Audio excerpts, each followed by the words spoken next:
Every year it's a festival favourite. It's the one and only Craig Hill. Hello. You know when you think you're doing radio and then you suddenly realise you're being filmed? Hi, everyone. Yes, we filmed this too. I was kind of expecting you. I don't know why. Whenever I think of you, I always think of you in your kilt. I expect you to kind of come bouncing into the studio wearing your kilt. Do you think most people expect that? It's kind of trademark? I think they do. Yeah, it's a trademark. And I quite like it. It's quite a nice kind of trademark to have. I think the thing is, weirdly, the thing that surprises me is when people come up to me and say they don't recognise me because I'm not wearing my kilt. And I was going, it doesn't cover your face. I find it quite strange. The kilt's down here. Yeah, I think it just must be part of that kind of silhouette. It's part of what they expect to see, I have to say. So. Did you know you can get your own tartan nowadays? Well, that's really interesting you brought that up. Thank you so much. I couldn't get my own tartan for a long time because Hill didn't have a tartan. Because I used to work in a wee tourist shop in the Royal Mile. Another one that blasts the music. Yeah, the ones that blast the music. And I used to hand out shortbread. That was my job, to hand out shortbread. And I learned how to say it's very tasty in 32 different languages, which can come in handy. And biscotti tradizionali. Give me another language. Oh, that's so that good. was it. Biscotti tradizionali, scozzesi, buonissimi. That's traditional Scottish biscuit. Do you like that? It's dead nice.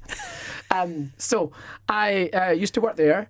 And how is that connected to what you asked me? We go off in tangents as if we'll go off on another tangent in a second. Yeah. Kilt. So I knew that there was not a Hill tartan at that point. So I knew, because we had to do all the clans, that if your family doesn't have a tartan, you wear the tartan of the nearest clan, the biggest clan. So apparently I would wear the Angus tartan. But I've since found out that someone has invented a Hill tartan. And it's quite nice. So it might be quite nice to get that made. Oh, what are the colours of the Hill tartan? I'm not sure. I think it might be blue. So someone, damn it, Craig, has registered this before you, because I was having this conversation with my friend last week and I'm under the impression, but maybe someone will keep me right here, that you would be able to have had your own tartan. Like you could register it, you set it up, you have your own colours, you pick your own thing. Oh, I didn't know that. Well, I've never... The problem is I've not worn much tartan over the years, have I? Most of my kilts are leather. Or denim or camouflage. Well, it would have to be a bit different. It's Craig Hill, so it would have to be a little bit different. I decided when I decided I was going to wear a kilt, I thought, well, I need to try and get a kind of different slant on it. And then I found that company, 21st Century Kilts, who did all these... Plug. Yeah, but they're brilliant. They're brilliant. Why not? I would plug them. They're brilliant.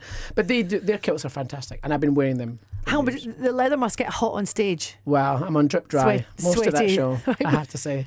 Yeah, I have a very carefully placed J-cloth. Very carefully. That's just a wonderful image now we've set up just right there. Right, tell us about the festival, because the show, you've just started, haven't you? Your show's just started. Yeah. I'm 4 shows in. And? I'm 4 shows. I'm already having trouble with my coccyx.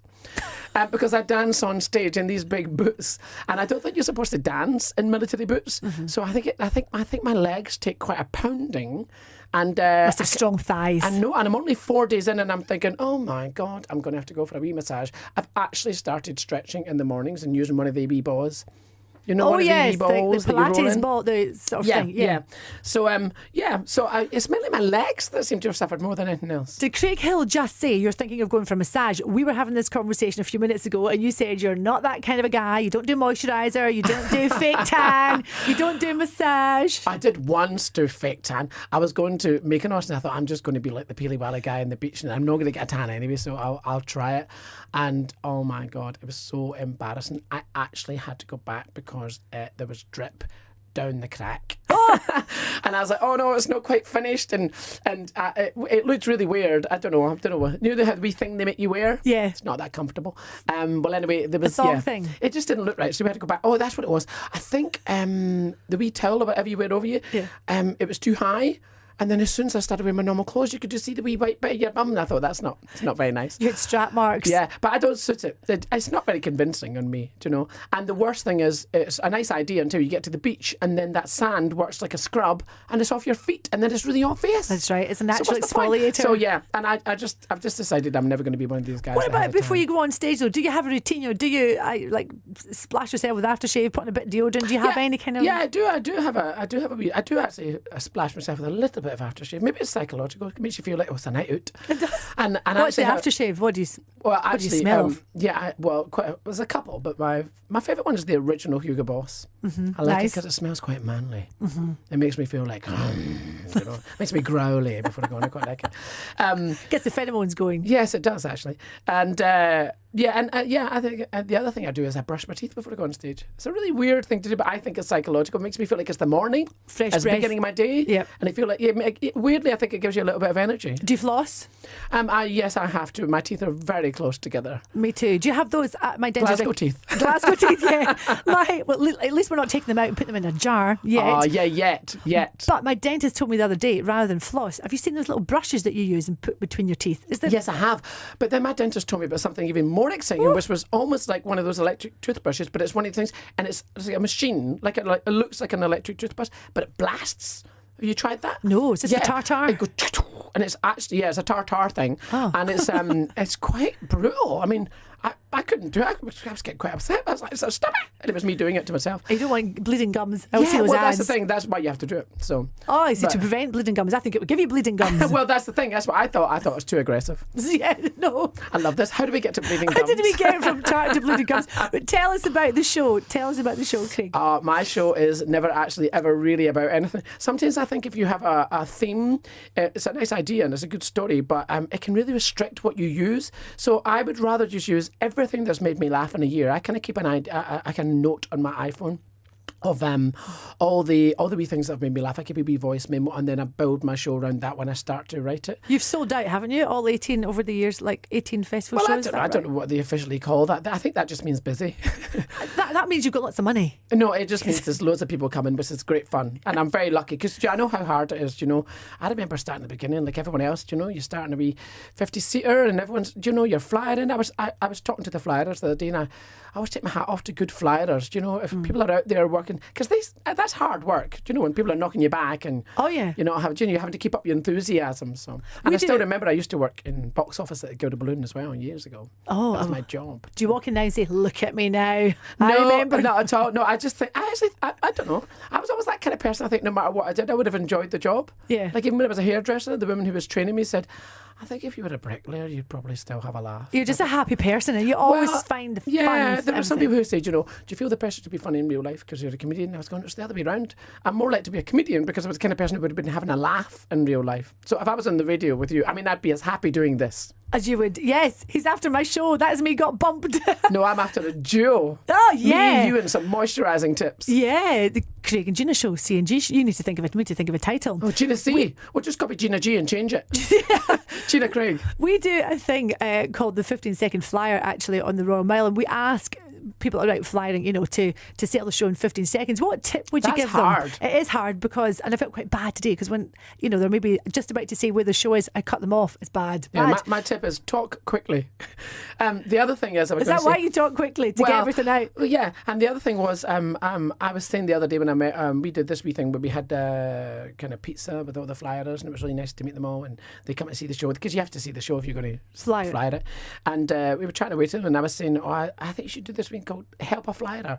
I saw, you should do this. Everyone else do this, right? There was a guy who was flyering this couple and I thought, oh no, he's not getting anywhere. And the couple looked like they're no interested. And so I went over and I went, I've seen that show. Oh my God, I wouldn't have missed that. That show is fantastic. And the couple went, have you? And I thought, see, they're more like to trust someone who's commenting on it. I like that. So That's helped good. the flyer because then I thought, now he doesn't feel so bad.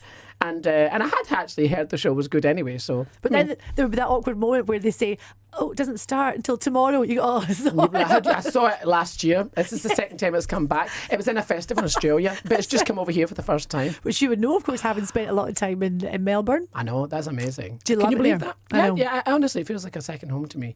I've been going to the Melbourne, Sydney and Perth Comedy Fest for 7 years. So yeah, it's quite interesting going to a city so far away from home and it feeling so familiar. But it's quite nice in a way, You've done it so often now, you probably feel like it's... But you just relax into the city a wee bit more and it makes it, and then you learn how to do, comedy over there. You just change the places. It's quite good fun though. So, Come on the Lads, that's the title of the show. Come Do you on want to know the how that Lads. came about? Yeah, come on. I was going to call the show I Always Knew I Had It In Me. And I thought that was too much. But I thought it was quite funny. And then I thought, what would I not have in me? Oh, football. So we took the picture of me kicking the ball. And then I decided I didn't want to call it that. And then I suddenly had a picture with no title. So then I phoned Kai Humphries, the Newcastle comedian. Oh, he's funny, yeah. And I said to him, what's a term that, the guys would use to play football? And he went, well, sometimes they'd say, come on, the lads. And as soon as he said that, I was like, that is perfect. I could just imagine hearing him saying that as well. Yeah, cheeky chappy. Yeah, so I always like my titles to be a little bit, very like my show, a little bit double entendre, quite cheeky and stuff. Of course. So so that's how it ended up being called that. And then, of course, I thought, it'd be quite funny if somebody turned up to my show thinking it was about football. And then a guy turned up 2 days ago, top to toe, dressed as George Best in a 1970s Manchester United football strip. I couldn't believe my luck. Sitting right in the front, and I went, please tell me you didn't think this is about football. He went, well, I did. And I went, are you learning your lesson? He was going, oh my God, this is so not about football. There's your show material for the rest of the show. Oh, it was brilliant. Fabulous. And then the great thing was, he was doing a show where he was playing George Best. So he turned up in his outfit. So his show was called Hello Georgie, Goodbye Best. And he turned up to my show, so it was quite nice. I got a chance to give him a wee plug in front of the audience, and then he actually tweeted me and said the audience went to his show afterwards. Some of them. Oh, that is great, Isn't that and nice? nice you've just plugged him as well. I know, but there's camaraderie. Yeah, great. And then last night, when you ask people what you do for a living, you don't expect anyone to say, well, I'm a Canadian clown. And I thought, oh, there you are. That's on my Not list just of a things. clown, a Canadian clown. I've never heard that before. And I said to her, where's your show on? And when somebody doesn't quite think about what they're saying, she said, space. And I went, in space? Does anyone know Richard Branson's phone number? Because they could take ages to get there for the opening night. She meant the Space, which is apparently the name of a venue in the Surgeons Hall. Yeah, that is but right. It was much funnier that she said our show was up in space. She should stick with that, the International Space Station. Yeah, I love it. A Canadian clown in space. I mean, I'd go to see that show. That's great. If that was the name of that show. Craig, thanks for coming in and plugging all the other shows. But most importantly, your show, Come On at the Lads, and it runs until the 25th of August at the Lomond. Isn't it? Yeah. Well, at the EICC, the Lomond Theatre. Yeah, I didn't even know it was called that till this year. I just think it's the EICC, but there's several spaces. I thought that's why I had to check. Yeah, it's a beautiful venue, though. Yeah. I absolutely love that. As a comedian, you really care about the venue. You just atmosphere. Well, because there are some venues are hard to do comedy in, and this one's like perfect. Space. Like space. Well done, well played. I just think it's a nice room. I think it's comfortable for the audience. I like the height of the stage. Sound system's good. Just feels nice and relaxed. Yeah. And I've got something you never get in the Edinburgh Festival. Which is? A dressing room. Oh. You never get a dressing room. That's an unusual thing. With bottled water in there? Or well, there's a no bar? bottled water, but there's a shower. Who has a shower? I was over the moon. But that's only because it's in that nice, it's in the EICC, which is nice, though. Well, that's a corporate venue, so you have nice things. So. Well, you've been hot, sweaty on stage, and you've had no idea. The leather, the kilt on. Honestly, I am soaking with sweat after that show. But I wouldn't have it any other way because I want my shows to be really energetic and fun. And I love when they're off the cuff. Do you know, I sing a bit in them, I dance a bit in them. I shouldn't really tell you this, but I come on to the tune from Grandstand, which actually is camper than you might expect when you listen back to it. So that like, share,